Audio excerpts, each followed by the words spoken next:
इलाहाबाद विश्वविद्यालय को फिर से जीवन के प्रत्येक क्षेत्र में युवाओं की एक उत्कृष्ट टीम को नेतृत्व प्रदान करना पड़ेगा, उसे आगे बढ़ाना पड़ेगा। और मैं इस बात को भी स्पष्ट उल्लेख करूं, हम लोग चाहते हैं, प्रधानमंत्री जी ने भी इस बात का उल्लेख किया है, बार बार उन्होंने कहा कि राजनीति में अच्छे और पढ़े लिखे युवाओं को आना चाहिए और विश्वविद्यालयों को भी तय करना चाहिए कि छात्र संघ की जगह क्या हम विश्वविद्यालयों में युवा संसद का गठन कर सकते हैं।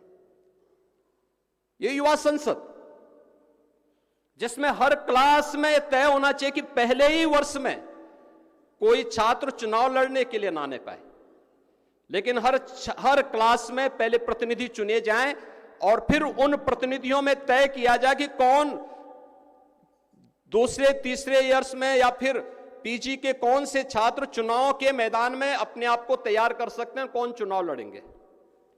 मेरिटोरियस छात्र, जीवन के अलग अलग क्षेत्र में कार्य करने वाले वे छात्र जो समाज को दिशा दे सकते हैं, वे लोग जाए। अन्यथा मैं एक बार देख रहा था, एक विश्वविद्यालय में छात्र संघ का एक पदाधिकारी मुझे मिला, तो मैंने कहा भैया, तुम्हारी तो उम्र बहुत ज्यादा लग रही है। तो तब मुझे किसी ने बताया कि साहब ये इस समय छात्र संघ का उपाध्यक्ष है और इनका पुत्र भी बीए में पढ़ रहा है।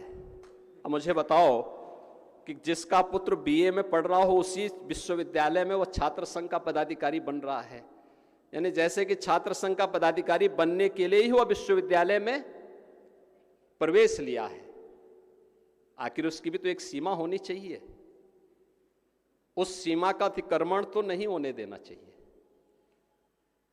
विश्वविद्यालय शोध का केंद्र, जिसको लंबे समय तक रहना है, छात्र की कोई उम्र हम तय नहीं कर सकते, लेकिन कोई लंबे समय तक विश्वविद्यालय में रहने का इच्छुक है वो शोध करे, उसको आप करने दीजिए।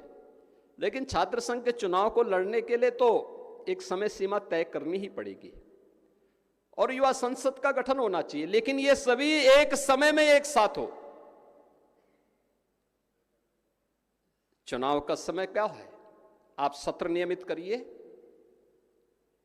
15 अगस्त से लेकर के 25 अगस्त के बीच में तय कर लीजिए कि इस दौरान सभी प्रवेश की प्रक्रिया को पूरा करते हुए हम छात्र संघ का चुनाव करवा देंगे। और इसके बाद विश्वविद्यालय में पठन पाठन का कार्यक्रम हो, लेकिन इसके लिए भी छात्रों की गैदरिंग करके वहीं पे डिबेट कराओ, ओपन डिबेट कराओ। याद रखना, ये जाति, मत और मजहब